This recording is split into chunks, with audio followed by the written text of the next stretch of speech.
right, welcome to another episode of Reptile Fight Club. My name is Justin Julander, and I'm your host for this wonderful evening. And with me, as always, is Mr. Chuck Poland. I am going by Sweet Lady DDP today. Thank you. All right. Yes. Oh, that's conflicting, man. I just want you to like me. That's all. Okay, I got you. Yes. Well, I've heard nothing about but how dedicated you are to the Sweet Lady DDP, and so I'm like, I gotta get on that train. That's my field herping fuel, and that's the guys give me a hard time because we stop and they're all buying a bunch of iced coffee drinks or something. I'm buying Sweet Lady DDP, but you got to do what you got to do, right? Whatever. Sounds like your dogs want to chime in. Oh yeah. No, they wait right when you hit the record button. They're like, "Let's go." Yeah, that's the way dogs behave themselves. I had a bird that would do that. She'd like flip out and just start squawking and screaming, and then like then the dogs would freak out and start howling and stuff. It was great. Everything in your fun. house goes crazy. Yeah. All the pets go off at once, but. Well, we got a fun episode tonight. We've got a couple heavy hitters in the reptile area. We got Nick Mutton, my co-author on a few books here, and Casey Cannon. So we're going to be chatting. They're going to be fighting. About power feeding, the dreaded power feeding. More power. Cool. Got to get those things up and going. Can't wait around. Sure. No patience. I enjoyed your episode, your Halmahera episode. Did we already talk about that? I think it got a mention, but did we mention it? Yeah. No. So more developments on more developments on that is Blake Bauer and Shane reached out to me, so I think we're gonna sit down and start doing some brainstorming and I'd like to see where that goes. I mean, maybe we can get something organized and get people into it and actually start delivering on some of this shit that I was talking about in the episode. So now you got to follow through. Yeah, I know. Right? That's what running your mouth does. No, I mean, that's needed to keep a project like that going strong. Yeah. And I guess what really kind of got me was, you said you bought them in 2011. Yeah, they came in like beginning of 2012, I think. But so I approximated them to be probably 11 animals. I mean, they were, 100 and something grams. Like they were still really small, but seeing what hatchlings look like versus what I got, I would approximate them to just be, something like a year old. And, some of mine were hard to get started. I don't know, I guess the take home message was 2011 to 2019. That's not a instant gratification project. It definitely isn't. Well, and the nice thing is all three of those guys, all three of us are kind of long haulers with Tracy. So, I think that's what's necessary, and hopefully we get together and figure some stuff out and can bring other people in. But I think we want to just kind of get together, talk it out a little bit and see what's what. And maybe all this talk right now is premature, but I'm a little excited about it. So it'd be cool. Good luck, man. I'm sure rooting for you. That'd be cool to see. Yeah. That's a species you can't be impatient with. They're just no, it's totally a slow go. I got a female that is probably a year or two old when it came in 2010. It's in the same cage it's been in since 2010. I'm afraid to move it. It never misses a meal. It's never given me a moment's trouble, but I'm never changing its cage. It's going to live its whole life in there. No stress. It's wants to breed, but I don't have a male that's mature because the deal with Halmaheras. It's like, if you want a pair, you better buy 2 pairs. Yeah. You're not going to, last time it's like, I had a male, the female wasn't ready. I loaned the male to Ryan. It crashed and died immediately. You moved it. It was doing fine. It's like it moved 40 minutes away and it crashed. Yeah. So easily stressed. Yeah. And now I get this female that keeps turning jet black every year wanting to breed, just sitting there. Yeah, it's crazy, right? They get nice and dark, and you're like, oh my God, I know what's going on here. Oh, yeah. Help me. They look right? so cool when they turn black like that. Yeah. Yeah.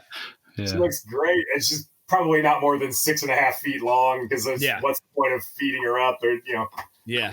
Yeah. My male was pretty lean, but man, his head was just huge. I mean, just a huge head on this like skinny little body. But I mean, that's how they roll. You know what I mean? Yeah. I don't. When they very, very, very first came in, about the first batch that came in, Doug Price imported about a dozen of them, and I ended up with like 4 of those. And one of them, it never ate in captivity. It lived for about a year and before it just starved to death, but it never ate ever. But it was huge. The snake was probably 10 feet long, but it had a head the size of like a big berm and eyes the size of marbles. It was just like a giant head. And I don't know what it was eating, fruit bats or whatever, but it wasn't rats, that's for sure. Yeah. But that's so long ago. I look back and, at past failures with that sort of stuff. And it's almost certainly, at least in large measure, my own inexperience in that era, just didn't know and, treated like everything else. And you don't really realize now it's, well, I mean, you don't know until you. I mean, you know what I mean. Like, I mean, it's tough, right? Like the scrub pythons being hard to breed. It's like people always miss the secret in that they think there is the secret, and the secret is don't let them get big and fat and quit fucking with them. Just leave them alone. Just basically leave them alone and minimize external stress and just leave them be. People who fail is because they're always fretting over them. They're always worrying about everything. They think that there's a magical recipe that if they just keep changing what they do every year, they'll eventually hit this magic recipe of success.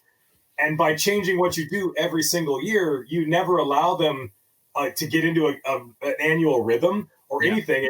It's like, so you're it's overthinking it. It's just leave them alone. Yeah. No, I mean, like I feel this way with chondros too, is they do best when you just ignore them. I mean, obviously you got to ignore them. Yeah.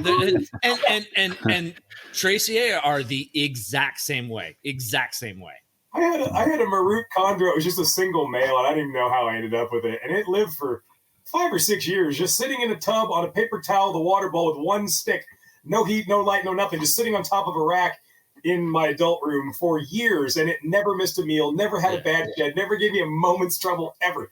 And I just completely left this thing alone, never touched it. It thrived. I think I gave it to Eric Burke because it was like he had a mate for it or something, but it was just leave them alone. People get bad with green pythons, and the people are always misting them and they're weighing the mice, and it's like I've never weighed a rodent in my life. Like even my rodent guys are like, oh my, ask them how big a rat is. Like, well, my mediums are like 150 grams. It's like, I don't know what that means. I've never weighed a rodent at all. I have no frame of reference for that. And it's just, the only reason I know weights of rodents is because we use them in the lab and weigh them on a daily basis to see if the virus is making them lose weight. But a little different. But So you're weighing rodents heavily.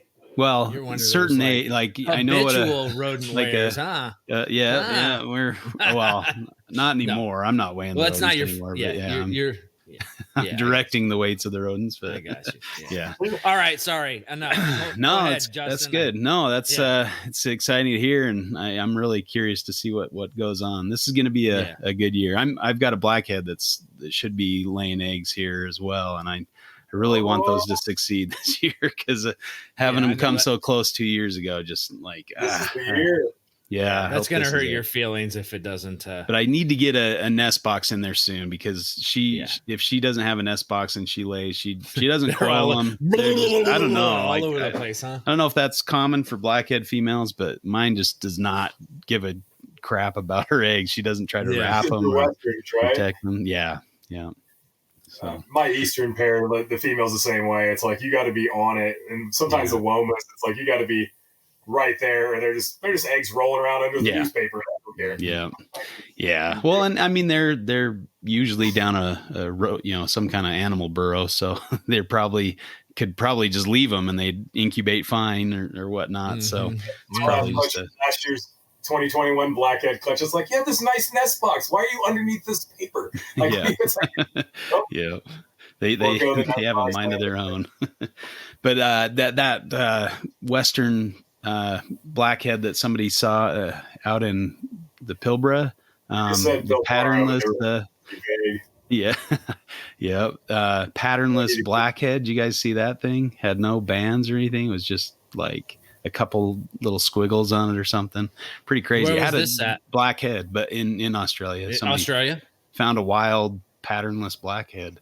The weird thing is where they found it in that region, it's really kind of a honey gold color, which is unusual. You'd think it'd be more, grayish white like most Westerns. Some kind of mutant. Yeah, there's definitely it's something morph. It definitely is. One of the chat she showed that with. Some sort of mutant, yeah. Didn't Iper say that the Womas in that area were also had a similar pattern thing going on? I know that was probably just a one-off blackhead, but he did mention something about the Woma pythons in that area having a really funky pattern too. Yeah, it could be. I mean, I found a Woma up there close, a little bit further north, but it looked like a nice, typical Woma. But there are some populations of Womas that are kind of bluish and have not a really well-defined pattern. Some of those southwestern Womas maybe, but or the South Australian Womas are pretty low pattern. But yeah, pretty interesting anyway. I mean, what's really cool is they just let it on its way. They didn't try to collect it and breed it and sell a new patternless morph. But I don't know why you'd be interested in that anyway, because that's half the appeal of the Blackheads and Womas are those nice bands that they got, especially the Westerns. And this also brings it closer to our topic of conversation for the night, that Aspideides morphs are a terrible idea.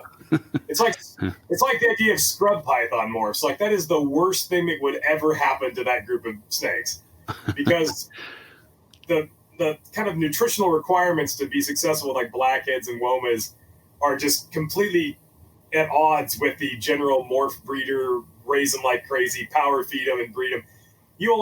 An albino scrub python, that project would die so fast. Because when a bunch of people trying to pump these things up, and it's not going to go well. And Aspideides, blackhead, it would be a tough thing. And that seems to be the case. I mean, there are some albino blackheads, and you don't see a lot of those around.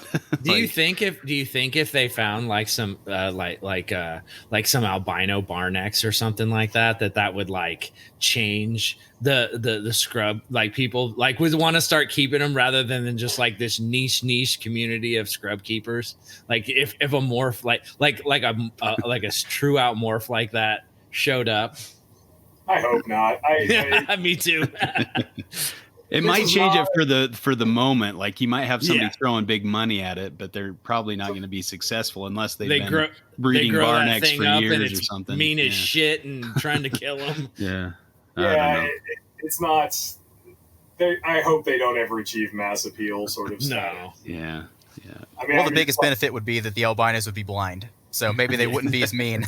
They couldn't see. I'm continually or that they would just swipe at anything. I'm continually amazed at this crazy fad of white lip pythons being the it snake you have to get. It's as a guy that's had white lips for 30 years and has a bunch of them now, they suck. Yeah. These people are paying $5,000 for a southern white lip. It's that. I can't even imagine the crushing disappointment and regret. Once you get them, it's going to latch onto you, piss down your arm, and it's going to hate you for your entire life, generally speaking.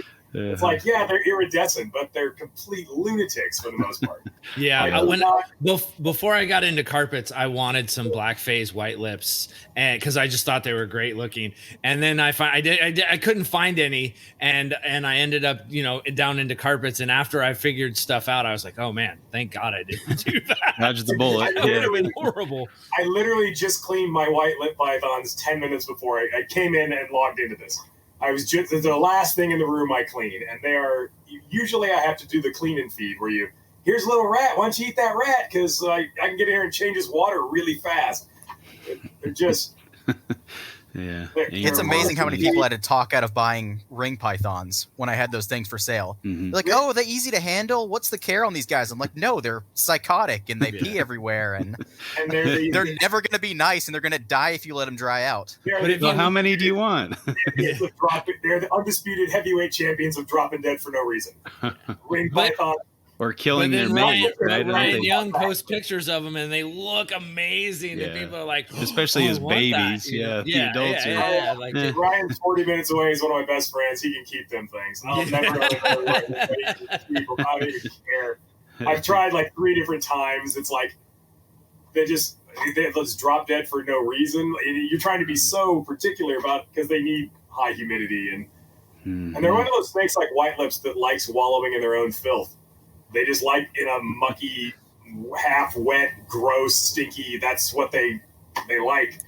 And even when you give the white lips, like I don't know why I put up with them. It's like I don't like these snakes. Why do I feel like I have to have them almost? You're a glutton for punishment. Well, on the book front, we counted up all the photograph suppliers, what the contributors, whatever you want to call them. Yeah, I mean it's a hefty list. Like there's a lot of people, bet. including Casey. Yep. For God's sakes, I see Nick asking for more pictures for like months after I thought pictures were done. It's usually you're trying to like plug a hole here and there. Yeah. Oh, I totally get it. I'm just giving you a hard time. I got to take some pictures of a scarred up snake tonight for there's like 2/3 of an empty page where you're talking about like feeding live versus frozen. I'm like, I got a snake that's got half a tail. That would be tell that story and take a good picture. It's like a 12-year-old. But we got a few wild animals that have stubby tails in the book as well from getting chomped on. It's it happens. I got a blackhead from Mount Carbine that has no tail. It's got like a half an inch of tail and like a 5-foot snake. God. And it's obviously like a very old injury because it's super well healed, but it's got nothing, nothing at all. It's just a snub. Yeah. It's like something bit its tail off completely. It was doing fine. Yeah, it's hard out there for a snake, I think. And in captivity, you got plenty of people leaving, rats in the cage overnight or something, and they just assume that it's been eaten, and then you can have a poor outcome that way too. Don't eat into the cloaca. But it was a hefty list of people, so we appreciate the contributors, and we're excited to get this thing done. It's going to be I just received 2 more pictures of the book right before this. So. Cool. At the end of the morph station. But I think it's actually all right because alphabetically it would be the dead last thing alphabetically, so you could just stick it on the end and not change anything because it literally. But I think I have to include those. I'm worried there's going to be a huge delay from the printer, and we're going to be all excited because we sent it off, and then everybody's going to be ready, and we'll be like, it's got a 12-month delay. I'd like people to see it sooner rather than later, but I'm excited to not have to work on it. Yeah. You gotta wish that COVID mojo right out, bro. Right. You gotta stop. You can't be bringing that bad energy into the carpet book. I just got over COVID like a week ago. I got a lot of stuff done because I wasn't really that sick. So yeah. It didn't get you good then? No, it was absolutely the greatest non-event ever. It's not even the worst cold I've had in the last couple of years. Like, if I hadn't had a test just sitting there, I would have just gone to the gym that day. It was that mild.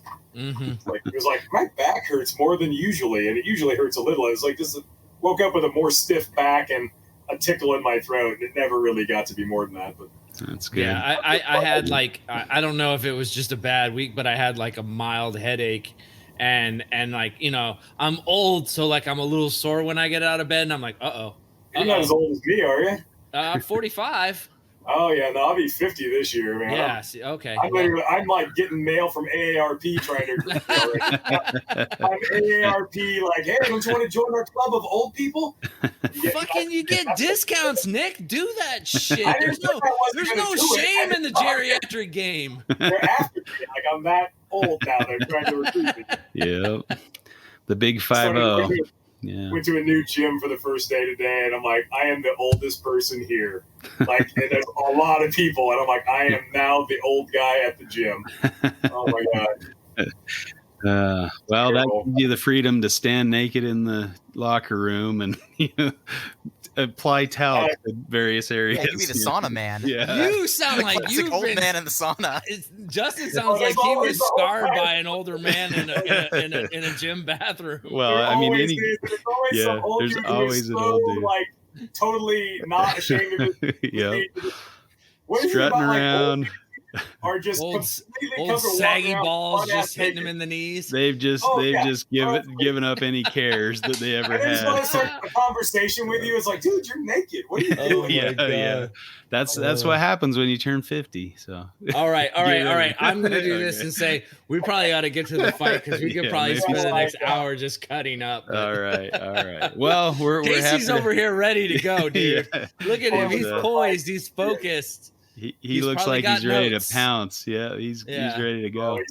Well, we'll just have you guys. I mean, if you don't know Casey Cannon and Nick Mutton, then you've lived under a rock. But let's have you guys let them give a short introduction. This is the part where Nick tells everyone he's written like 7 books and all that stuff, and I'm like, "Hi, I'm Casey. I work with Brettles, and I am trying to breed the Bolins at Canova right now." And I've been to Australia one time. Yeah, just a couple different parts of it. How's the cage coming along? We're gonna have plans for it done. Hopefully this week. Mm-hmm. It's a pretty interesting idea. Yeah. Where they wouldn't let me like roll it out into the cold area and like roll it back in like I was telling them to. So they're like, no, let's just get this whole like cooling system under the air, under the top layer of it. The bottom layer of it's gonna have like nothing but hides. It's gonna be like a beehive of just, if this female wants to do this kind of nest box, she'll do this. If she wants anything else, she's gonna have that option. That's cool. Yeah. So just trying to have as many visual barriers in there as possible, as much cover as possible. So whatever this female decides she wants in like 2 or 3 years, she can have it. So that's kind of the plan. She'll tell you what nest box parameters are right by, if you give a bunch of options, they'll figure out which one is the one that has the properties. Yeah. But at the same time, there's a guy in Germany right now. He breeds these things in aquariums. Really? He has them in giant glass aquariums, which is the perfect cage for them because they leak heat. It's what you need. You need something where they can heat up and then get off, and then the heat just dissipates off their body. Yeah. There's always some dude with some aquariums doing something you just like would think would never work. That way back in the day, like one of the first guys to breed white lip pythons, they were in big fish tanks, and he never cleaned them. Like literally never. And when they have like tunnels and stuff running underneath. Yeah. There's just this layer of substrate, and eventually there'd be so much shit and shed skins and detritus on that, he'd just like sprinkle another layer of substrate on top of it, like a composting. And they're just this layers, and they were just burrowing around in the filth, and it's like, and they were breeding. It's like, Yeah, I mean, this guy's literally aquariums with newspaper ground, and they have like a heat pad. They don't even have bulbs. Wow. Like a dog heat pad looking thing, and he's bred them 3 times. What's his name? This is Hunter Franz. I think his name's like Volker Franz in Germany. But you see a picture of his setup, it's aquariums. Really? Like, that's interesting. It's everything they tell you not to keep a python in because it leaks heat, which is exactly what you want with a Bolin's python. It's Volker? Yeah. Huh. Oh. That's interesting. Well, and Casey's been on our show before. We've had him here, and we had a great debate with him a few months back. It's been a little while, so we're happy to have him back, and welcome to the show. How about you, Nick? Yeah, thanks. My name's Nick. I keep a few carpets and breed them sometimes, and yeah. All right. Well, yeah. Again, if you don't know Nick, then you've been living under a rock. And I talk too much quite frequently. So. Yeah. A conversation with Nick on the phone is never a short one, but it's so bad that like people don't answer the phone because they know they're never going to get off the phone. It's like, I have to like get some people to answer the phone. I have to like preface it like, honestly, I'll keep it to like brief. I'll promise it'll be like 10 minutes. It's like, otherwise, it's just going to rambling on. Yeah. All right. Well, today these two titans are going to fight about power feeding. And maybe, that's not the best term for it. Maybe that's clickbaity. I don't know. You guys can judge, but we're going to kind of go over, the amount you're feeding your animals and things like that. So, We'll go ahead and do the customary coin toss. Who wants to call it? We got age before beauty or heads. Okay. There it is. There it is. He called it. And it is heads. So you get to pick the topic and pick whether you want to go first or let Nick lead you out. So I guess I'm going to be defending frequent feeding. Okay. At least for the first part of a snake's life. Uh-huh. And I guess we'll get started.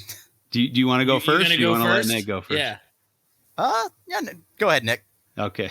So you got the why power feeding or frequent feeding is not the best idea.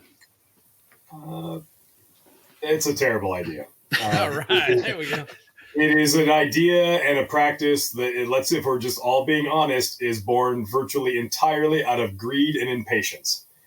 The idea that people somehow have gotten so used to this as a concept that they genuinely think that snakes breed at 2 years old and that's a normal thing when that is so not normal. I mean, everybody here's found snakes in the wild. Even pythons in the wild. And what you invariably find is an old ass snake that's not very big with a giant head because it's taken a long time to get to that size. And these things are not breeding at 18 months old. They're certainly not breeding at 6 months old. They're probably not breeding at 4 years old. And there is a cost associated with overfeeding, and that is always shortened life expectancy. And you see time and time and time again, and there's mountains of evidence that show this, that when you burn a candle at both ends, i.e. in this case, the candle is your metabolism, you burn it up twice as fast. Sure. If you look at, what is and it's all calories in, calories out. If you look at all dogs are genetically almost the same thing. There's really no genetic difference between breeds of dogs. It's all cosmetic. But what's the longest lived dog breed? Chihuahua, which coincidentally is the smallest, has eaten the least amount of food. And what is the shortest lived dog breed? Oh, a Great Dane, which only lives 6 years because it's the tallest, one of the biggest breeds. That's not accidental. That is not, the faster, the more you consume in terms of calories, the higher your metabolic rate, the sooner you die. That's why bowhead whales in the high Arctic can live 200 years as a vertebrate, but they live in cold water and their metabolism is super duper slow as a result, and it extends life. And why tortoises live 200 years, can live 150, 200 years. Okay. Well, Casey, what you got? I think Nick just shaved a couple years off my life because I'm a fat ass. Oh, no. Oh, God. So I do think when it comes to raising pythons, there is a difference between we're going to have a really frequent feeding its entire life. In other words, we keep these adult snakes on full feeding schedules. They're eating once every week, every 8 days or whatever. Mm-hmm. That's clearly bad. There is no way to argue that feeding your adult python once a week to get it super fat is beneficial to them. Yeah.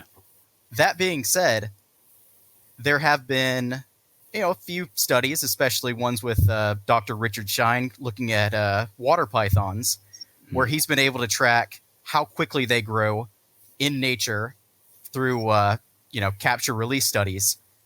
And he's found that during the very best years, the years that have the highest amount of rainwater falling down and the highest amount of rats growing, you can have animals reaching most of what I saw was 140 centimeters when 140 to 160 centimeters for females, when adult size, in other words, the area where growth completely slows down, which is about 170, 180 centimeters, but 80% of that's achieved in 2 years. Mm-hmm. So in other words, these snakes are hitting pretty darn close to small adult size in 2 years on this one capture and release study. There have been other studies by Daniel Natouche where they're checking the growth of green tree pythons out in the Iron Ranges, and most of their growth estimation says they're reaching adult size for males at about 2.5, females 3 to 3.5 years. Yeah.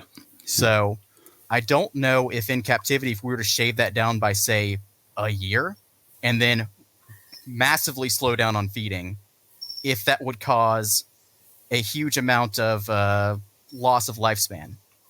Yeah, that's the golden spoon hypothesis, right? Where yes, where, that's the golden spoon paper. The ones that had a better year, they actually produced more eggs when they were adults, and they lived. They grew faster their entire life. Yeah, that was a big thing. Is the snakes that were eating the most in their first year of growth were more likely. Well, they were growing faster for their entire lifespan. Mm-hmm. You literally had 2-year-old snakes that were born during the very best of years that were larger than 9-year-old females. Mm-hmm. Yeah, and they tracked them, successive years, right? Wasn't that like a 12-year study or something? It was ridiculous. A 13-year study from what I saw. Yeah, pretty crazy. So one thing that you can't really quantify is the effects on lifespan. You can easily see a scenario where, in evolutionary terms, that's rewarded because nature doesn't care how long you live. What matters is how many copies of yourself you put out into the environment. That's what defines success. How much of your genes get out there. So the animal that produces, 4 clutches in back-to-back years makes 80 copies of themselves and dies in year 6 when they're 6 years old is more successful than the snake that lives 25 years and only lays 3 clutches in that time because it was ultimately more successful. So nature doesn't really care about this other aspect, longevity, which we, in theory, I would hope, care about in a captive setting. It's like what's best for, if we're looking at early reproduction and heavy feeding to get reproduction going and cranking up a maximum amount of animals, that's fine if you look at these animals purely as a commodity and you don't care about anything else. If it's just turning and burning, how many babies can I, breed these things like you're breeding rodents? Like, I cycle my mice out after 6 months because they're of no use to me. It's like, they're just like, you don't care. You're just breeding them until they're no good at breeding anymore. And then you feed them to something. If that mindset is applied, then you can produce more animals that way. But is that something we should aspire to? I would argue we should not. There should be more to herpetoculture than just purely crank out as many snakes as you can as fast as you possibly can. Yeah, I don't. And I can agree with that, but if we come down to using longevity as a measuring stick, a source of if I had success or not, there's multiple studies on mice that say if you maintain an animal at basically just above starvation, that mouse is going to live longer than any other mouse. They're like almost double lifespan. Mm-hmm. But you have to maintain them at just above starving to death, from what I understand from a lot of these papers. And you see I've got that paper pulled up in case I needed it for this argument. It's actually Ozane and Hale's 2005. Yeah. Yeah. And I mean, you see that in, mammals and humans too. You can you can have a woman that's 14% body fat. She's going to stop menstruating at that point, So you can say, oh yeah, you'll live forever. You won't ever be able to reproduce. So it's almost an inverse of this where, okay, you can breed much faster when you're fatter, or you can live forever and never reproduce. That's tricky with reptiles. Are we comparing apples to oranges, when you're talking about, studies in mammals and things like that? Or, I maybe hear some thoughts on that, because I mean, pythons, which is, I think, what this topic is kind of revolving around a little bit, where we have kind of the most experience as a group, are designed to kind of sit around. They're not out there lifting weights or, that kind of thing. They're designed to sit and in ambush and catch food when it comes along. So, Nick snakes are weightlifters. Yeah. I know that. So, is that a valid comparison, I guess, to say that a mammal that doesn't eat a lot lives longer, but I don't know how that would apply to a snake. I mean, the whole argument, the central point of the argument is, the effects of food on metabolism and it's all that. And the reptile, a cold-blooded ectothermic metabolism is a very different thing than a mammal. So I think you could probably speak to in the broadest of terms that you see similarities in this, but it's not going to be exactly the same in mammal. It's not going to translate exactly, I wouldn't think. Yeah. Well, and it's interesting too. It kind of to your point, Nick, is like when we talk about this, we talk about the extremes. Either you feed it excessive amounts of food, or you feed it almost no food at all, just to barely keep it alive. And I don't think most people, even most snake keepers, if they're using the advantageous biology of snakes, are doing those two things. That they're probably feeding less, but that snake doesn't need a whole lot, right? Or it could take more, and as long as you balance that out, it kind of depends on the minutia of how you do it, right? Yeah, I mean, there's a lot to it. Some of these things are feed very seasonally, and so you have kind of a boom and bust cycle with food. So they're eating a lot, not necessarily power feeding, but they're eating a lot of food in some months of the year, and then give long stretches where it's very little and very meager what they're able to get. And that annual food cycle also obviously affects their reproductive cycle, because you want to. Those two things are also very closely linked. Mm-hmm. Casey, you have to jump in here. Are you still there? I'm still here. I don't think my camera's working for some reason. All I see is kind of weird. All I see is the Naked Nick cover. So I'm like, is he there? Is he there? So I guess my thoughts with that would be, we'll go to carpet pythons because we all know carpet pythons pretty well. A male carpet python, let alone females, male carpet pythons will breed at 600 grams. Almost all of them. Brettles pythons, maybe more like 750. That's about where mine seem to start and where I kind of maintain them at. So I guess my question when it comes to how fast you can grow something up, you can get something to 750 grams pretty quickly. I mean, I'd say you could do it in 12 to 14 months without even, quote unquote, power feeding that much. So that's a good point in that, and it's totally linked to an argument, with power feeding and how much you should feed, is that people, the reason they feed a lot mostly these days is they want snakes to reproduce. But they completely conflate a bunch of different things with regards to their expectations of size and growth for these animals. They invariably conflate maximum size, record size with adult size, and those are completely different things. Mm-hmm. This is, people ask me, I bred Wamena scrub pythons, which are just pretty distinct form. They're maybe a touch smaller than some of the other stuff, but maybe not. Like I examined in a museum hopping trip a head of one it had to have been 13, 14 foot. It was huge. This giant preserved head. At any rate, people they read like, oh, well, bar-neck scrub pythons can get 14 feet long. And they think bar-neck scrub pythons need to be 14 feet long. And they tend to feed to their expectations of size. And then eventually it's like, I've seen a lot of 14-foot scrub pythons. You know what I've never seen? A 14-foot scrub python on a clutch of eggs. Never seen it.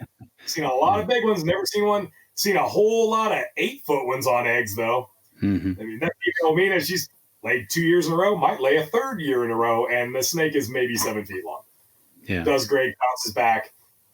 When you get to that upper size limit, it's not a good thing necessarily. You end up with less frequent reproduction, and it's the animals that breed the best are not the super giant ones. It's like well, that was at Arboreal Symposium where Daniel Natusch kind of dropped the bomb on green tree python breeders, where in the book said they had to be 1,000 grams to breed, and he's like, I've never seen one in the wild. 270 grams. Yeah, exactly. That was an awkward. I was there. I was the second to last speaker. I sat in the audience, and Daniel spoke last. And all the chondro luminaries were all there. Trooper Walsh was there. Eugene was there. Great bunch of guys. Rico. Greg Maxwell was there. Mm-hmm. And it's like, and they're like, you could just see them like just looking and grasping at straws for any plausible reason why maybe you just weren't finding the really big ones because they were using the habitat differently. It's like, no, they don't exist. Yeah. It's like, I finally we all have that sort of inner bullshit detector kind of thing. And it's like, it was just going, flashing lights were going off my head. I just stood up and blurted this out. I'm like, have any of you ever even tried to breed a female that was under 500 grams? And one, he's not really a factor these days in the chondro community, but at the time he was, one of those guys. And he just kind of, a little bit abrasively, frankly. He's like, well, have you? And I'm like, yes, as a matter of fact, I did. And then I went on to detail how I bred a pair of 5-year-old Wamina chondros, and the female weighed 359 grams, and the male weighed 247 grams, resulting in 9 eggs, 100% fertility. And the female bounced right back, ultimately died of cancer at like 13 or 14 years old after having laid 5 clutches of eggs. And even at that age, after all that, weighed about 500 grams on the mark. Mm-hmm. It's like they're little tiny snakes. Yeah. And if you feed them to this expectation of them need to be 1,000 grams to breed, it's like that's more than double anything they should ever be. And it's like, and you wonder why they lay 47 eggs, only 2 hatch, and the snake's dead by its 8th birthday. Because it was never, it's the snake equivalent of like a 400-pound human. It's not supposed to be that big. And there's a cost associated with that. And it kills them. And they never seem to figure that out. Mm. But it's because it's a little snake. Yeah. It's like no snake no snake will ever evolve that lays more eggs than it can actually wrap around and protect. Like you see these chondro clutches, like 50 eggs. It's like there's just eggs everywhere. It's like those eggs wouldn't hatch. They're little, okay. Doesn't bag on the con people too much, but as a group, it fundamentally misunderstands, or at least that's changing. I think in so. recent years. I wish I could have been there when Daniel Natouche laid that down in that room. God damn, I bet that was amazing. But it was like, I think it was like 1,005. It was just a smidge over 1,000 animals. And out of all that, there were like 3 that were over 1,000 grams. And just barely over. Yeah. Right. And they might have been 100 years old. I mean, you'll find that one animal that wins the lottery and it just lives in some secluded valley where there's just a weirdly abundant ecosystem and they've got more food and they just eventually get that big after a long enough period of time. But the average was invariably under 500 grams for females and males 100 grams smaller. Mm-hmm. Little Casey, you got comment around that? Well, no, I mean, he's completely right about that. And I was going to bring up green tree pythons where people say, oh, you shouldn't breed until they're 1,500 grams.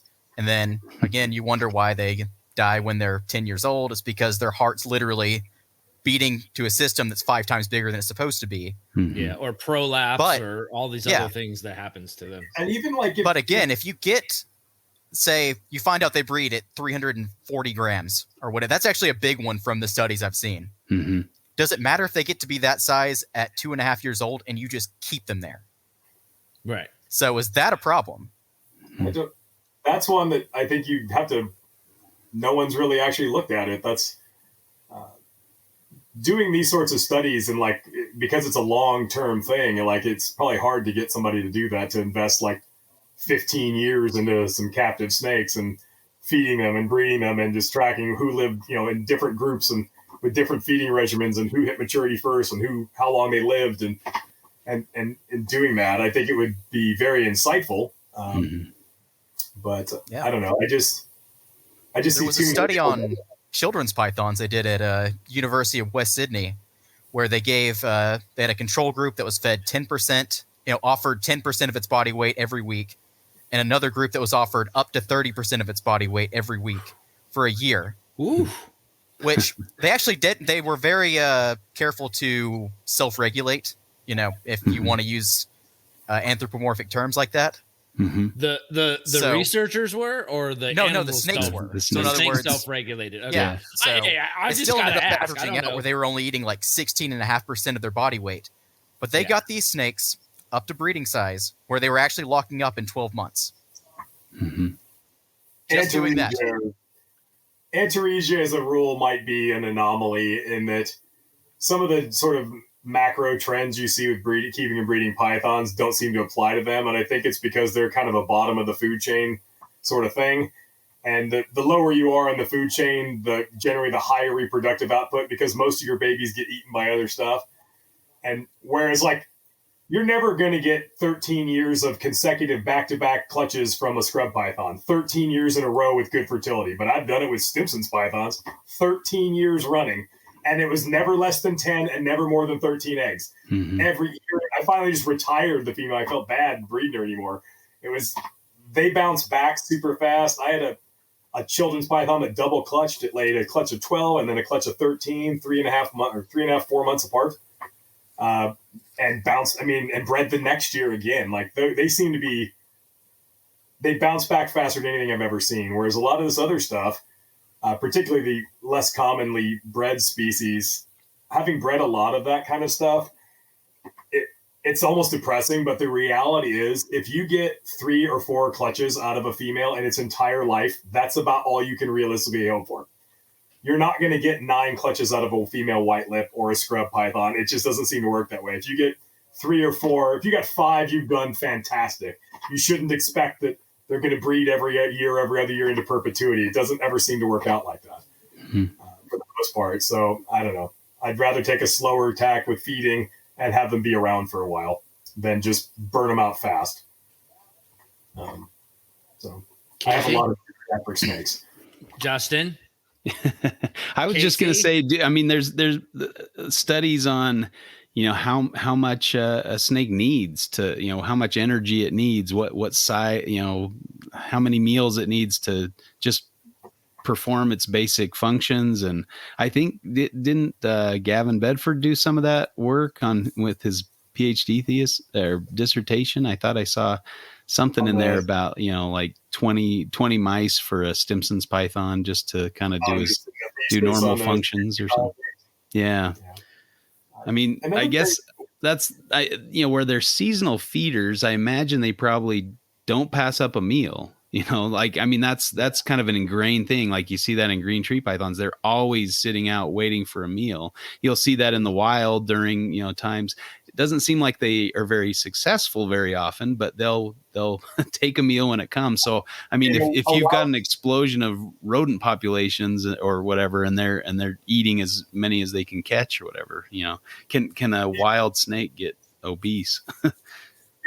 There are some examples with boids and stuff that are like that in the extreme.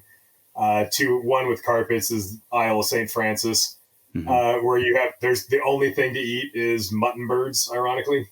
And the birds nest in mass. So for like a short window of time, there is an unfathomable number of freshly hatched mutton bird chicks. I don't know how big a mutton bird is or its chicks, but these snakes just gorge themselves during the nesting season and then basically starve until the nesting season. There's just nothing else on this tiny island. And it's this extreme boom or bust. And somehow that works. You have a dwarf carpet, but that works. And the similar thing happens in some of the islands off of Belize with boas. I've got some crawl key boas and things, and these things will reproduce at 3 feet long, and they're only gonna have like 4 or 5 babies, but they live on an island that is basically a few mangrove trees that stick up and go underwater at high tide. There's almost nothing there. And the only thing there is a seasonal availability of birds. So they're just adapted to gorge themselves and then wait until the next season. So that can work. I don't know how long those populations, what their average life expectancy is, but there are those situations in the wild where you see that extreme sort of amount of food, for a short window and then long periods of nothing. Yeah. According to Wikipedia, the mutton bird chicks fledge at 900 grams. So somewhere between. So they're a big bird then. Well, yeah, the adults are pretty huge, but yeah, when they fledge, they're 900 grams. So I don't know, they grow a bit. And I guess maybe the other part of this is are we conflating what wild caught animals do versus what our captive animals are doing, and is that a fair comparison, or should it be the same? Should it be looked at exactly the same way? That's an excellent point. Not to plug this new book Justin and I have got coming out, but there's a plug away, Nick. Well, no, I mean I'd written on domestication in an earlier, some years ago, and so there's a pretty robust discussion of domestication and what happens with that. And the reality, basically, to summarize a whole lot of pages, is that the animals we have in captivity, particularly things like carpet pythons that are multi-generation captive bred, are not the same as their wild forebears. Like we have changed them to be better at being captives. So you start to see earlier reproduction, at smaller sizes. These things are really common when you domesticate any species. And so maybe the rules are not exactly the same because if you had a clutch of wild carpet pythons that came out of wild, your odds of any one of them as a hatchling taking a domesticated mouse as a first meal is probably pretty low. But your average jungle carpet that's like 7 generations removed from that, it's pretty good, because the ones that insisted on lizards didn't live to pass their genes along. They're really, look at Western hognose snakes. They come out of the egg, and the day they leave the egg, they eat frozen mouse pinkies, which is the most unnatural thing they could possibly do, because the ones that were looking for toads and lizards didn't live to pass their genes along. So we have just steered this towards, these things that we find beneficial in a captive sense. So I guess with some of these lineages, that is a bigger, and probably why we're talking about scrub pythons being, difficult, is because they don't have that long captive lineage. You're starting from ground zero, wild caught snakes. If you're lucky, wild caught snakes that were imported when they were babies, but that's it. That's the best you can do. They don't have any domesticated sort of properties. Whereas things like a carpet python are much further down that track, and things like a ball python is completely domesticated at this point. So Casey, what do you think? Is that a helping or a hurting your point? I mean, I don't really know if you can say it's helping or hurting either point. I mean, Nick already brought up at one point, there are ball pythons that people who have a very, very rapid, probably too rapid feeding schedule on those, you can breed them at 43 days is the current record for a male breeding. What? 43 days. 43 days. What these guys are doing, though, and it's become, I think, unfortunate, is they have figured out that if you feed a ball python baby a rat pinky every single solitary day, 7 days a week, 30 days a month, rat pinky, every single day, they'll grow at this insane rate where there's just this constant influx of calories. But because the rat pinky is fairly small, it doesn't trigger frequent shed cycles because it doesn't really stretch the abdominal wall out and trigger a shed. So they just eat like crazy, grow like weeds, but don't keep going into shed, which would then take them out of commission for eating for a couple weeks.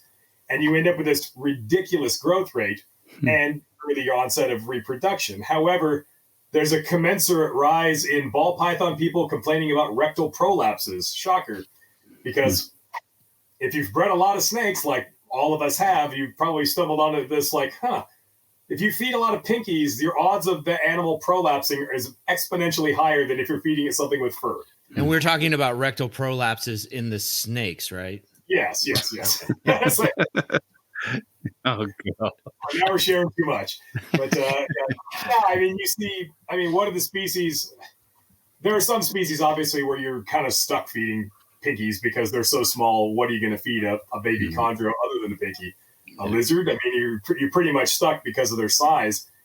But feeding pinkies the things that don't need to eat pinkies, I never understand the carpet python people, and that's my community. This obsession with feeding rat pinkies, it's it's nutritionally kind of a downgrade, and it increases your rectal prolapse risk. Every time you'll see somebody on Facebook or whatever group and they're complaining they have a prolapse, ask them what they'll feed it, and they will always say rat pinkies. I don't know why. I have no explanation for why that's the case, but it is the case. And it's not the kind of thing you'd see if you have a clutch here or there, but if you've got hundreds of clutches and thousands, you get enough data, you start to see that it's always those ones that have that problem. And now I'm starting to see it in ball python people when you never did, because they've got this rat pinky a day philosophy going. And sounds like a good project for Dr. Zach to give a student or something. Compare rat pinky feeders with fuzzy mouse. Be crude in talking about feces and everything, but my basic rule of thumb is if you feed a carpet or whatever a rat pinky or anything a pinky, it can't even make a proper shit. It just makes a skid mark on the side of its tub.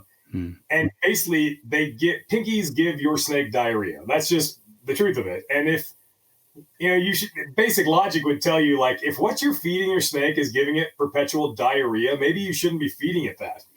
If you were eating something that was giving you diarrhea constantly, you'd stop eating that thing. I don't know, Nick. I've been feeding chicks to some of my scrubs, and that is some nasty skid marky type shit. I like have to rotate between mice just to keep that's not really, that's just because there's no hair to bind it together. Yeah, so it just it's gross. It's like, they're not nice about it. They're all over. They're just like, ah!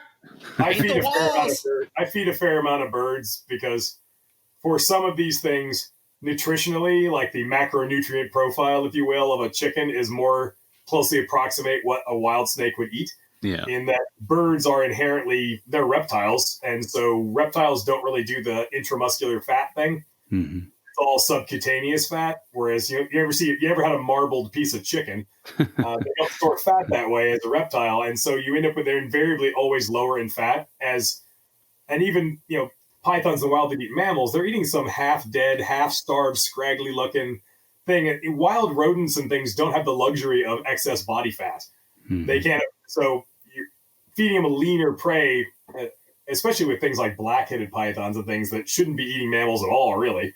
Mm-hmm. That's a better substitute that nutritionally. And so I feed my blackheads. I rotate in like adult quail on a regular basis. And when you have like a liquor and your rat rack gets plugged up and they have a bunch of like half like skinny and they're all like emaciated, those are great. I feed those ones up.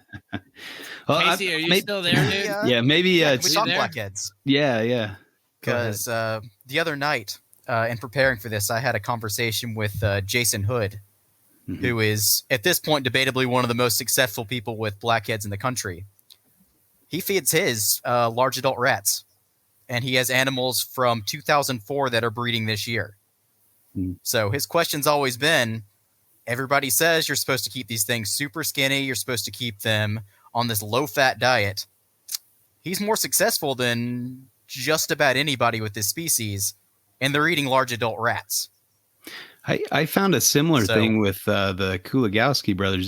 Denver Kulagowski had these giant black-headed pythons, and I had always heard that too. You got to keep them thin or they'll never breed. And I said, well, how's your success rate with these? And he's like, they breed every year. Like he gets clutches and they hatch out and they're fertile and happy, and they did very well with blackheads. So two sources that kind of come to the same conclusion. So what do you think is there, Casey? What do you think how does that? From what Jason said, and again, I don't own blackheads. I would love to at some point. He said that a lot of the ideas about blackheads go back to the 90s, where he says everything was fat, everything was fed this insane feed regime its entire life. They got completely obese, and that's where a lot of that stuff comes from. He's saying right now he's gotten animals in that have never bred from other people. He looks at them, he says, yeah, it's because they're 7-foot pine snakes, and it's no wonder they've never bred. He says, I get them, I start really getting some food to them, and then all of a sudden they start laying eggs. From what he said is, you can tell when a snake's getting fat, so you know when to start slowing down on it. You know not to feed the snakes in the wintertime. You know to, basically don't let your snakes get fat. So it doesn't really matter what his blackheads are eating. And, I mean, even talking about the K brothers, they broke all the rules as far as pythons go. I mean, I don't know if you guys have seen their videos where they're talking about how they fed their stuff. Yeah, they were feeding their carpet pythons when they were growing up every 4 days. Or no, 4 times a week, 4 days a week. God damn. And they would do up to adult size. It was very extreme. They do food cycling as well. So I know with the blackheads, they just feed, for a few months out of the year, but they would feed every 4 or 5 days, and they'd feed a smaller rat, not a huge meal, but kind of multiple smaller meals within the week. And I mean, listen, you can do a lot of cocaine in a short period of time. As long as you don't die, you probably, in the grand scheme of things, you'll be okay. You know what I mean? A little crack cocaine never killed anybody. Okay. I'm just saying,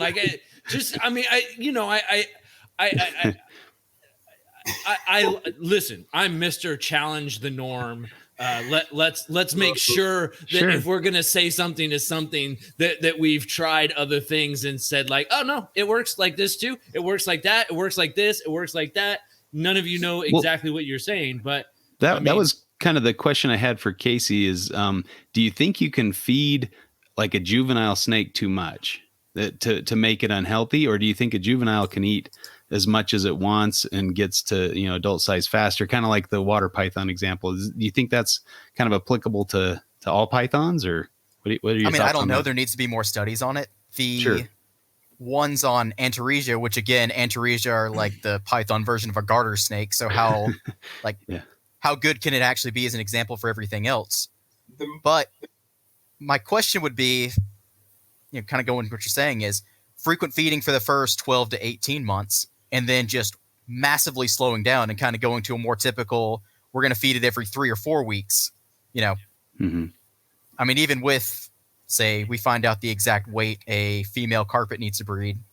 I know I use the bad weight world that you're not supposed to use in the carpet world, but say they breed it 220 grams or 2,200 grams or whatever, and then you get them up to that size and you just massively slow them down once they're to that size. Is that a problem long term? I don't know. Will that give them a signal like, I guess you at least have to reach the threshold of, that tells the female it's okay to breed, you're getting enough energy to breed, but where that is, it's kind of ill-defined. I don't know. It's hard to say. And I mean, pythons, they're, what was the word? They are capital breeders versus income breeders, where they need a store of fat to reproduce. Mm-hmm. Because pythons in the wild and most of the time in captivity, I don't know, like about you guys, when my female's building follicles, she doesn't want to eat for the most part. Yeah. So, and it has to be several months before the reproductive cycle. Like a year before. Yeah, exactly. Yeah. So they've got to have that signal before. What do you got to say, Nick? With body fat, I mean, there's also a concept called nutrient density. And so eating, there's more to it than just that. You can eat 100-gram prey item that is considerably more calorically dense than another 100-gram prey item. Something like an Antaresia, especially when they're younger, are eating almost entirely a lizard-based diet, and they are going to be way lower in fat. Lean lizards are not going to have as much. They're going to have a higher ratio of protein and considerably lower in fat. That will make a difference. Yeah. Well, our N of 1 goes against that, right? That children's python we found had a rodent in it. No, I mean, that was an adult children's python. Oh, and you're talking juveniles. Sure. Yeah, it was a shockingly big rodent, too. Yeah. So that matters. And back to the thing with the blackheads and stuff, like I mean, my own sample size, Jason thinks what he thinks. I've talked to him, and he's very convinced of his, of his beliefs, for sure. My own sample size is obviously a lot smaller, but I have never failed to breed blackheads. No, I failed last year with the Westerns, but they bred like 27 times and built follicles and then just reabsorbed them. But they might not have even been large enough because, how big does a Western blackhead need to be to lay eggs? I don't know. That's not anywhere written down. My Easterns have bred every single time I've ever put them together. And my male is so skinny, he would make a pine snake look robust. The snake is like a freaking coach whip. And he's like 7 feet of nothing. And he breeds like you've never seen. The female, most people would say, she looks kind of thin. It's like, really? Because she lays eggs literally every year. This last clutch, 4 years in a row, was the biggest clutch yet.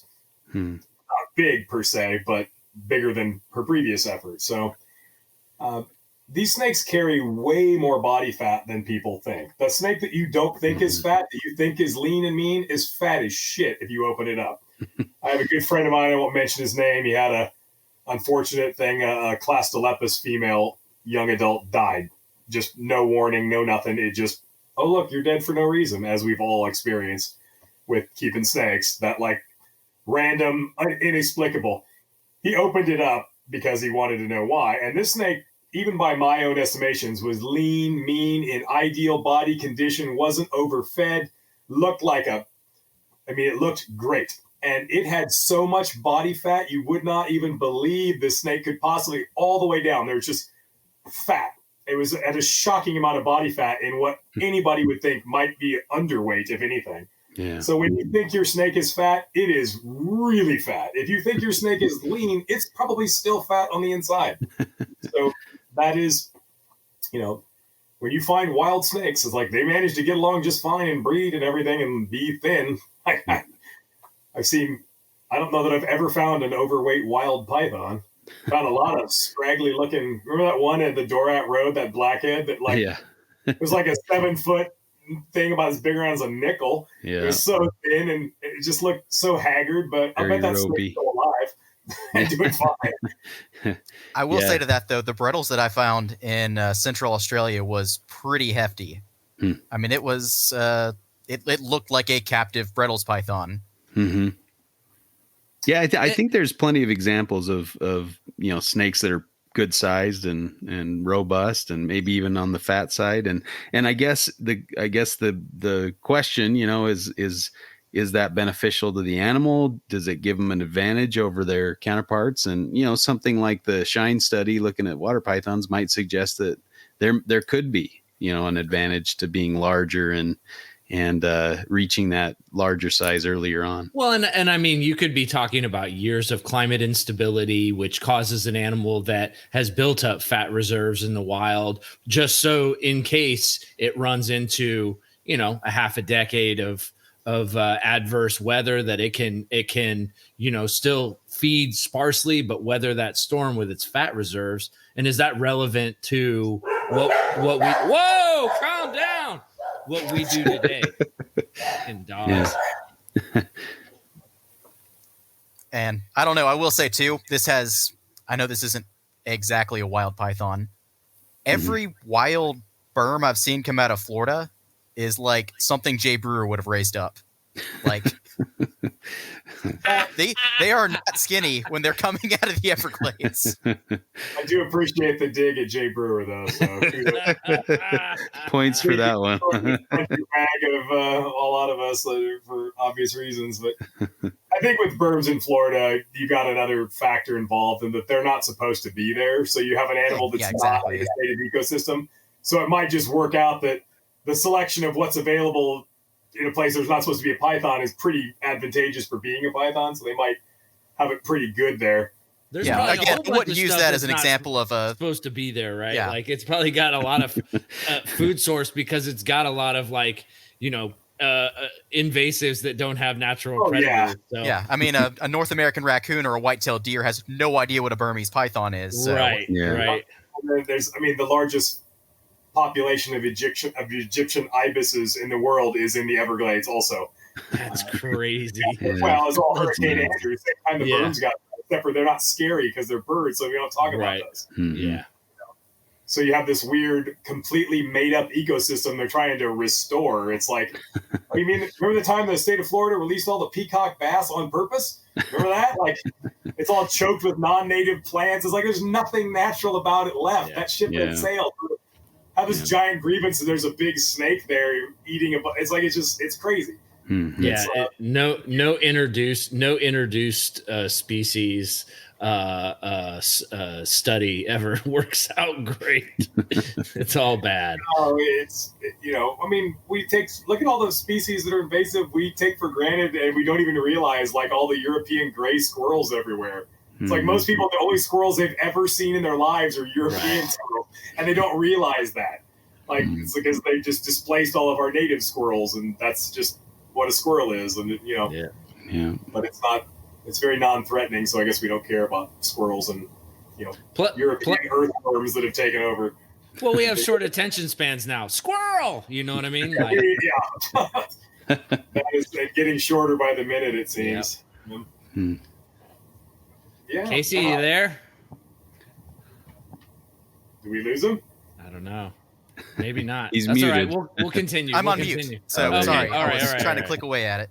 I can't see you anymore. I know. I don't even know what's wrong with my camera right now. It just decided to die. Yeah. I mean, I told you I got this laptop like 6 hours ago. So I know, I've and still I got a few. commented like how impressed I was that you just plugged everything in and it worked, because that wouldn't be the way it worked for me. It just, yours failed like halfway through. I didn't know that. Hey, at least we can hear you. At least that didn't go away. Yeah. That's all right. We'll check in on you, make sure you're still. Yeah. There was actually a Shine paper on reticulated pythons out in Sumatra that I thought was kind of interesting, where one, they didn't find any real significant evidence of seasonal feeding at all going on in Sumatra. They seem to be eating about the exact same amount.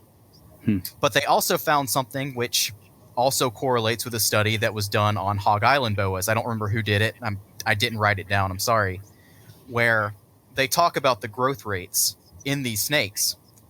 And it's interesting in that, kind of like we've talked about with some other species, snakes are able to reproduce way before they reach that maximum adult size. But they go into kind of how you get the giants. So what it is it does take a very long time for a snake to actually get gigantic. Where, first off, the retics were eating mice almost exclusively. They get to the point where they're eating nothing but mice, and then every once in a while you get a female that's just big enough to like take down one chicken or one small monkey. And once she does that, it's almost like her completely leveling up. The growth rate just explodes. It's like going up a stair step. And that happens all the way up to pigs. But it takes a long time for them to get to the point where they can take down wild pigs. Like, what are we talking in terms of time? Do you remember? They weren't sure. Literally, they're going out to skin farms, and they're just cutting open the snakes that are being skinned and figuring out what's inside of them. They count the rings? Yeah, they counted the rings. Yeah. So, I mean, they found out even when a snake is significantly, in captivity, you think too big to be eating rats, it's still eating rats because it's, for lack of a better word, it's trying to get to the point where it can level up. And in Hog Island boas, you see the same thing, where they're eating seasonal birds, kind of like the mutton birds in Australia, where, the Hog Islands will have a huge influx of songbirds and shorebirds come down during the wintertime and they leave. But the giants on the Hog Islands are able to eat iguanas. And once they're able to eat iguanas, which can take forever and only a very small percentage of females can do it. Once they hit that point, though, that's all they eat. Is what they figured out is they switch over to basically being a specialist for the large things. And the problem is once they get that big and they start reproducing, it's really easy to starve to death once you've hit the point where you're a large prey item specialist. So they'll say some of these monster female Hog Island boas, you'd find them, you'd radio track them for a few years once they eat an iguana, once they get to where they can eat iguanas. And then you just find them emaciated after maybe litter number 1 or litter number 2 of that. Because when a snake lays eggs, it's using its fat reserves, but it's also using the amino acids out of its muscles to, feed the offspring and grow up the eggs. So that's how the giants are made, and that's how the giants die. It's not a linear growth. It's almost like a stair-step leveling up growth. Is that because they can't find the large prey item and they don't go backwards? They don't go back to mice, or that mice at that point can't keep up with what they need? I assume it's they just don't want to go backwards for some reason. Because there was a study looking at diets in jungle carpets compared with scrub pythons in Australia, and they showed that there was quite a bit of overlap with the prey items, and that a large scrub would often take a meal that was really small for that animal, but it would still take it.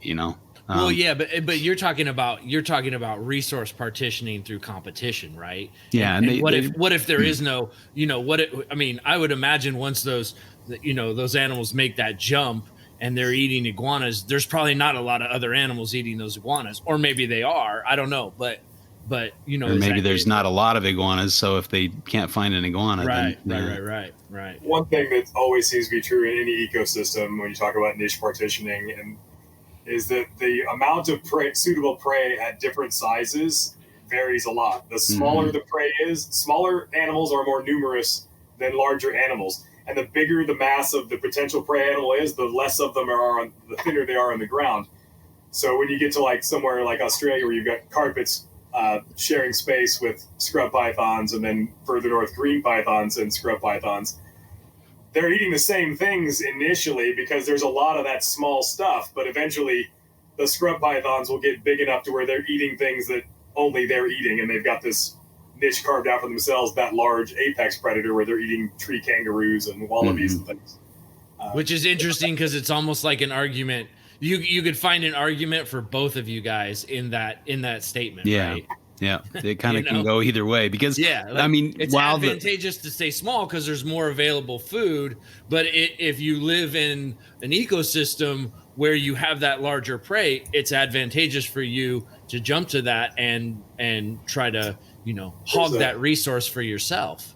There's a really good example of that within the same species in carpet pythons on Garden Island, the imbricata. Mm-hmm. On Garden Island, you have this like ridiculous level of sexual size dimorphism with these tiny little males that are like 300 grams and then like 7-foot females because there's only little tiny things and wallabies and there's nothing really in between. So the males just stay super, super tiny and live off mice, and the females get huge and eat wallabies because I think it's the largest size disparity, the greatest size disparity as far as size dimorphism of any vertebrate is these pythons on that island. Where there's just that much difference between them. Yeah, it's on the mainland. There's not nearly so much. Yeah, but weird things happen on islands. So there was also some evidence that the introduced species like the brush-tailed possums up in the Darwin area were having an effect on size in carpet pythons, and that they're having this monster 10-foot male Darwin carpets that are feeding mostly on brush-tailed possums, where that wasn't a possibility in the recent past. But for those people not familiar with Australian possums, this is an animal about the size of a house cat. Yeah. So and they're eating house cats too. Yeah. A substantial meal for a carpet python. Uh-huh.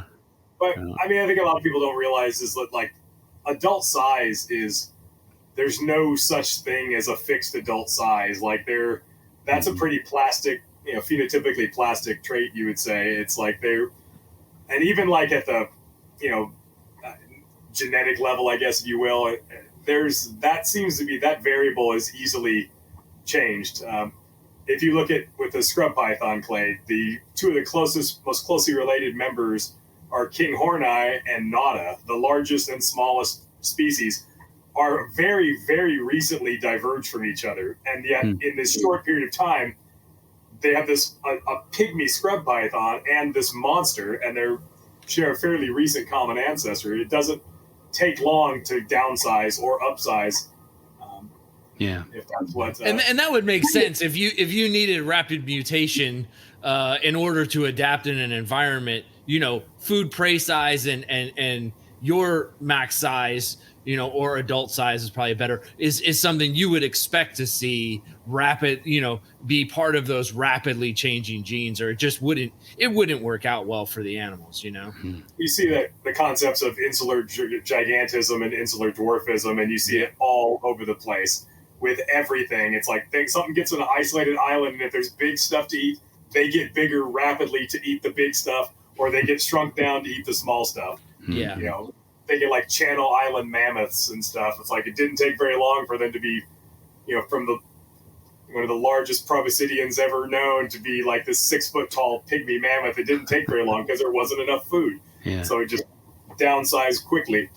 And that's probably very much an epigenetic, mechanism for environmental, It does. Yeah, it doesn't seem to be like a major amount of a pretty easy change to make. Yeah. Well, that's what they say is that size, color, and pattern, and to a lesser extent, the number of babies produced are things that change very quickly in any population. Yeah. Way faster than bone structure or digestion. Mm-hmm. Which is why animals look, why carpet subspecies look so different, but really aren't that, they're really not that different when you start looking genetically at them. So that makes sense. With these things, this is kind of to both of you guys. Do you think reproduction and I guess maturity? I guess I would qualify that as adult size as once they can start successfully reproducing. If they're producing follicles that can be fertilized, they're adults, right? And so I guess I would define adulthood as that. So do you think that size or age probably has a greater impact in that regard? Size, in terms of reproductive output, seems to be more important than age for most things. There are exceptions with things like Brettles pythons that just don't breed till they get older. You can get them up to size and they'll just sit there for a couple of years until they're old enough. Where size is more of a factor, not necessarily more of a factor than age, but a bigger factor than it is with related species. Whereas the other carpet pythons, mostly when they get big enough, they'll do it, or are capable of doing it. Definitely the size seems to be more important than age. But, I don't know. With feeding and any of this whole discussion, it's like, how are we defining? A lot of it, I guess, comes down to how do you define success? Are you successful if you cranked out a ton of animals and the snake died when it was 7 years old, but it left 100 offspring behind? Is that better and more desirable of an outcome? Or is the snake that made maybe less offspring but lived to be 25 years old? Because what it seems like is you get one or the other, but you can't have both. You don't get the snake that cranks out year after year and lives a long time. You get, and I will admit, we've all done this. And one bad thing I think about reptile keeping in the age of social media is that people are so worried about appearances and whatnot because there's that lynch mob with pitchforks and torches oh my god, that wants to correct you on everything, and it's usually a bunch of dinglings don't know much. Yeah, fuck those people. There are some mistakes we have all made. There are common experiences that we all have had but we don't really talk about. Well, at the beginning let's talk about that snake that dropped dead out of the blue for no reason. It's like we've all had that happen probably multiple times. That's a thing that goes along with snake keeping. That we tend to talk endlessly about our successes and we tend to minimize or ignore and not mention failures. And I will admit right now, I have killed a number of adult carpet python females by overbreeding them. This idea that you can feed them a lot, breed them year after year after year, and they'll drop dead by their 10th birthday. I have done that several times. That was not obviously my intention, but I've noticed this in my own collection that, sometimes it's like it's like the greatest looking jungle carpet I think I've ever owned in my life. Great snake. It threw twins, like multiple sets of twins at every clutch, big clutches. And the thing wanted to breed every year. And she bred every year for 5 years and dropped dead. Like the last time, it just she left a lot of offspring. I mean, there's a lot of her offspring out there. I'm still breeding her offspring descendants. But that snake, I can't help but think that snake would probably have lived substantially longer than its 9 years or whatever, had I not bred it 5 years in a row and fed it so much. Even earlier, going back, 15, 20 years, I had when I was starting the ivory jungle thing, I had some of those early ones. I fed them way too much. They got way too big and they quit breeding and didn't live that long because ultimately, you shouldn't be feeding your carpet pythons guinea pigs. But, I was a hobbyist at one point 25 years ago too, and I got a hell of a good deal on some guinea pigs. I'm like, sure, feed these guinea pigs. And these females got huge. And then you got a few clutches and then you didn't get any clutches. And then the snake's dead at 8 years old because it was never supposed to be 8 feet long. And so some of these concepts I'm talking about, I've lived that experience and made those mistakes had those bad outcomes. And so I don't know. The older I get, I'd like these things to be around live a decent life expectancy, at least more than a decade. I define that as at least 12 or 14 years at least. And you're talking about animals that have, their agenda and our agenda may not be the same thing, right? To them, lots of offspring and not living long by their most basic biological drive. They won. They succeeded. They did what they were supposed to do. But we failed them in our personal ethic of living that, giving them the most longevity that we can give. And is that the most important thing? Or that becomes such a between us, what's the right thing to do? And for God's sakes, we're all snake breeders here. I mean, so it's kind of, it's not even, you could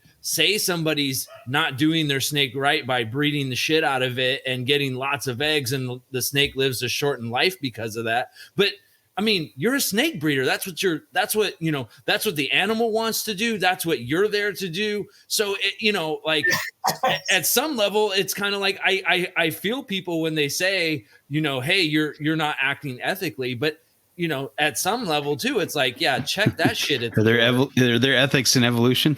Yeah, right. Casey, what do you got? You got any thoughts? Well, I mean, that is the difference between a hobbyist and a snake farmer. At the end of the day, a farmer is going to say, let's get them cranked up and going as fast as possible. Get as many eggs as early on so we can get the next generation going, stuff like that.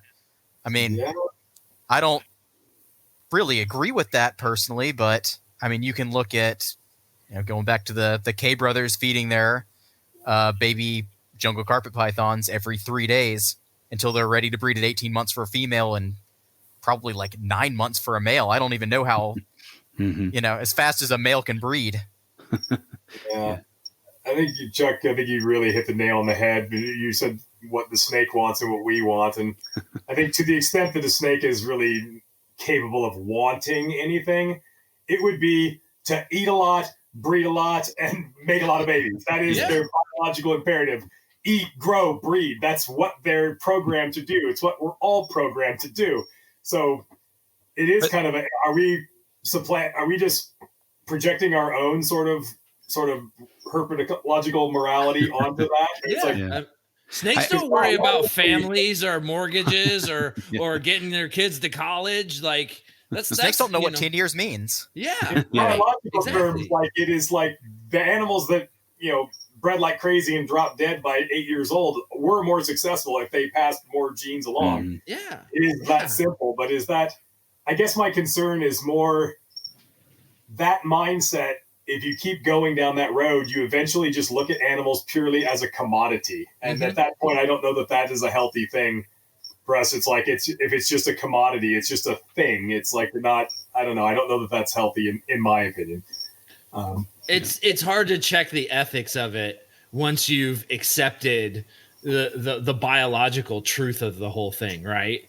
Like you can take that biological truth way too far, and then it's just like, a thing like any other thing, and these aren't just things; they're live animals, right? So there could be an argument that nature does regulate things by having seasonality, and in captivity we can ignore that seasonality and just pump them full of food all year long, and keep them hot enough, maybe drop the temp for a couple months and then back up and start feeding them again.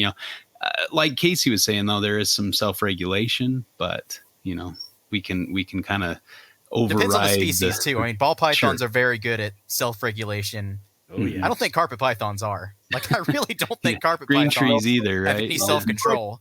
But if you look at a green python or a carpet python versus some of these other things, they have different lifestyles. Carpets and green pythons are extreme ambush predators. They sit around virtually their whole life doing nothing, waiting for something to get close enough to eat. They're not actively searching for it nearly so much as something like a black-headed python that's on the move, more actively pursuing it. So they're expending more energy to find prey, whereas a carpet can get fat real easy because they're really good at sitting around and waiting.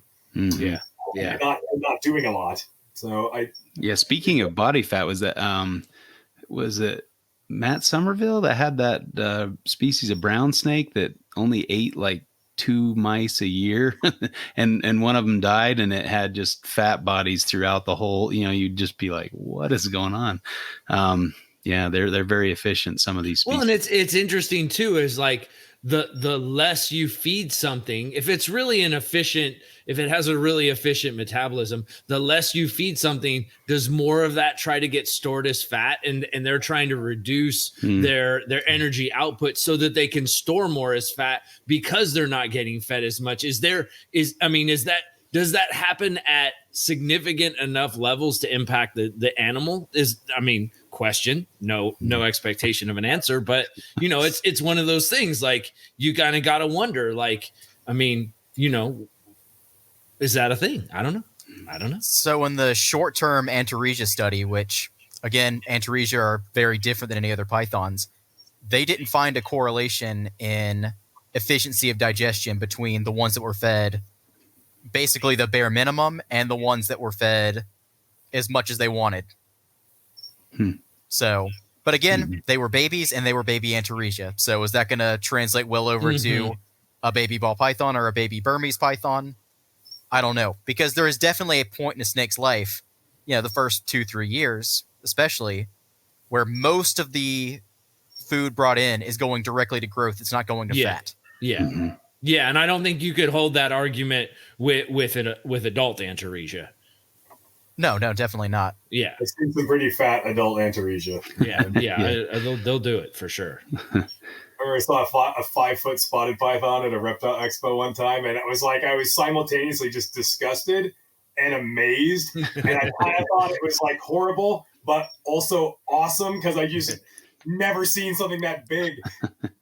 I saw a pretty big DOR Western Stimson's python.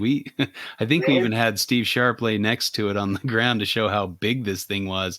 It was an impressive wild, Stimson's python. But so there are exceptions to the rule, and that probably was one of them. But it leveled up. Yeah, leveled up. Leveled up. I like that. I do like that. Start using that. Yeah. Well, any closing thoughts? Any topics you didn't get to bring up that you wanted to make before we're going on an hour and a half? We usually wrap it up about an hour, but I figured this one might go a little longer than usual. But what do you got, Casey? You got anything that you weren't able to bring up? I don't think so right now. Okay. Nick? I don't think so, but I'll think of it the second I turn. Yeah, right at 3:00 in the morning, I'm going to text you like, there's this other paper I completely forgot about. I'm going to come up with like the greatest point ever, and I'm not. It's right as soon as because that's always how it is. I don't know. I guess ultimately it's kind of a parting sort of, I don't know. We all are kind of riding this line, aren't we, with how much we feed, and we're all. Nobody's totally innocent either. It's like, have I fed things that were more than things that were less important to me, what I deemed important? Yeah. Do I still do that? Yeah. So am I kind of a hypocrite? Probably. Like I don't think I'm feeding something a ton, but we tend to favor things, don't we? When it comes time to the hierarchy, the food totem pole of who's on top, who's on bottom and everything. And we do sort of favor with the food, the things and the projects and the particular individuals that we wish to grow. So even those of us like me, here I am on my soapbox talking about not doing this. I'm probably guilty, maybe not as much as some other people, but I probably am doing that. I know I'm doing that. I mean, I've got an amazing Xanthic granite poplin carpet breeding up a storm at 18 months old right now. Now he weighs 550 grams soaking wet, but he's not very big, but he got into it. But he's doing it. Doing it, and it's like, well, that's I probably made sure I got him up to that minimum size at that that time. So I'm not. I shouldn't be casting stones, I guess.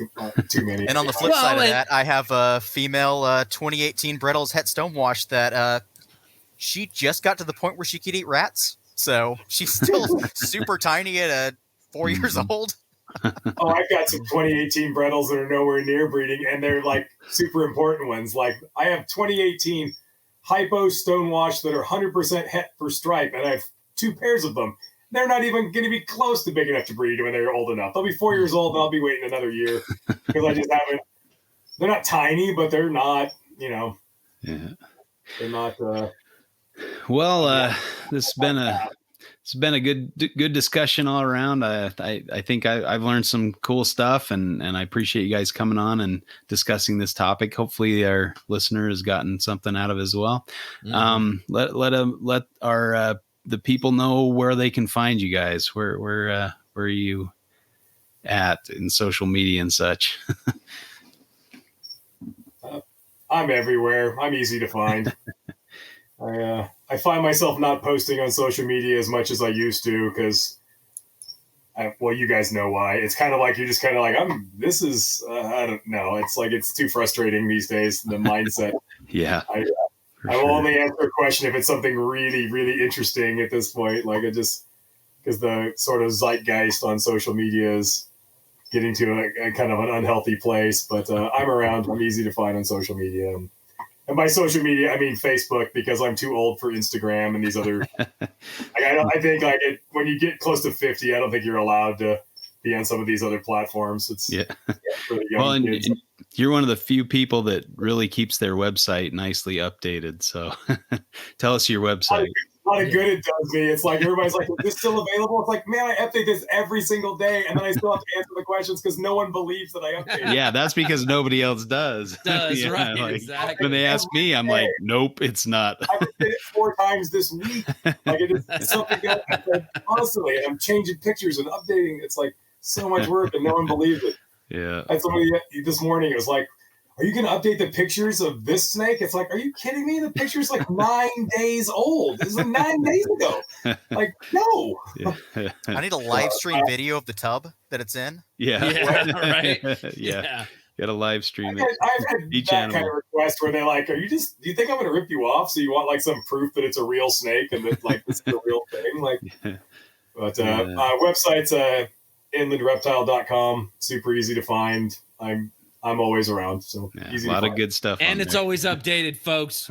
Stop bugging Nick for dumb shit. I'm even trying to work on the rest of the website and trying to update some of the species pages and stuff. You can't get to it, right? You're answering questions. I know it's just trying to. Well, now with the new book coming out, the taxonomic arrangement's different, so it's like I got to make my own website. Doesn't even keep up with. Yeah, you gotta look at you make it making consistent. more work for yourself, right? Well, ultimately, that kind of stuff. It's like the evidence is what the evidence is, and whether it's inconvenient or makes more work, or whether it, you can't have sacred cows. You have to it just is. So I've had to make some peace with some things I didn't like, and as a result of all this. But definitely an interesting problem or conundrum here. Casey, how can people get a hold of you? You can find me on Facebook, Casey Cannon. I'm sure if you're a reptile person, we have to have at least 1 or 2 mutual friends. I am on Instagram, Cannon Fire Reptiles. I'm actually on that a lot more than I am on anything else because apparently that's everybody's favorite messaging app right now is Instagram Messenger. I do have a personal Facebook page, but please stop messaging it because I don't check it. And so, if you go Cannon Fire Reptiles on Facebook and message me, I'm going to be a little bit upset with you because every time you do it and I don't reply to your thumbs up, I get multiple emails that say, hey, you haven't responded to this person. And it's literally just a thumbs up. So I'm like, I don't want to respond to that. Stop reminding it. Do you ever get the ones where you get a message and it just says, hi? Like, what? Yeah. A complete thought. Like, it's like, now you're going to ask me a question, but you make me ask you a question as to what your question. You just like added a whole extra step.